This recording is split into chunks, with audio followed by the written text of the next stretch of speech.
ಪರಪ್ಪನ ಅಗ್ರಹಾರದಲ್ಲಿ ಮತ್ತೆ ಮೊಬೈಲ್ ಸದ್ದು.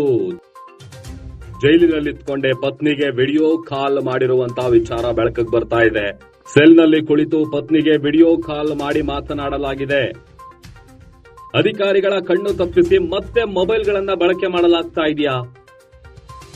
ವಿಚಾರಣಾಧೀನ ಖೈದಿಯಾಗಿದ್ದ ಅಕ್ಬರ್ನಿಂದ ನಡೆದಿರುವಂತಹ ಕೃತ್ಯ ಇದು. ಏಪ್ರಿಲ್ 9ರಂದು ಇನ್ಸ್ಟಾದಲ್ಲಿ ವಿಡಿಯೋ ಪೋಸ್ಟ್ ಮಾಡಿದಾಳೆ ಪತ್ನಿ. ಪರಪ್ಪನ ಅಗ್ರಹಾರದಲ್ಲಿ ಮತ್ತೆ ಮೊಬೈಲ್ ಸದ್ದು. ಜೈಲಿನಲ್ಲಿತ್ಕೊಂಡೆ ಪತ್ನಿಗೆ ವಿಡಿಯೋ ಕಾಲ್ ಮಾಡಿರುವಂತಹ ವಿಚಾರ ಬೆಳಕಿಗೆ ಬರ್ತಾ ಇದೆ. ಸೆಲ್ನಲ್ಲಿ ಕುಳಿತು ಪತ್ನಿಗೆ ವಿಡಿಯೋ ಕಾಲ್ ಮಾಡಿ ಮಾತನಾಡಲಾಗಿದೆ. ಅಧಿಕಾರಿಗಳ ಕಣ್ಣು ತಪ್ಪಿಸಿ ಮತ್ತೆ ಮೊಬೈಲ್ಗಳನ್ನ ಬಳಕೆ ಮಾಡಲಾಗ್ತಾ ಇದೆಯಾ? ವಿಚಾರಣಾಧೀನ ಖೈದಿಯಾಗಿದ್ದ ಅಕ್ಬರ್ನಿಂದ ನಡೆದಿರುವಂತಹ ಕೃತ್ಯ ಇದು.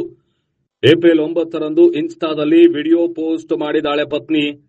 ಪರಪ್ಪನ ಅಗ್ರಹಾರದಲ್ಲಿ ಎಷ್ಟೇ ಟೈಟ್ ರೂಲ್ಸ್ ಗಳನ್ನ ಮಾಡಿದ್ರು ಮತ್ತೆ ಮೊಬೈಲ್ ಸದ್ದು ಕೇಳಬರ್ತಾ ಇದೆ.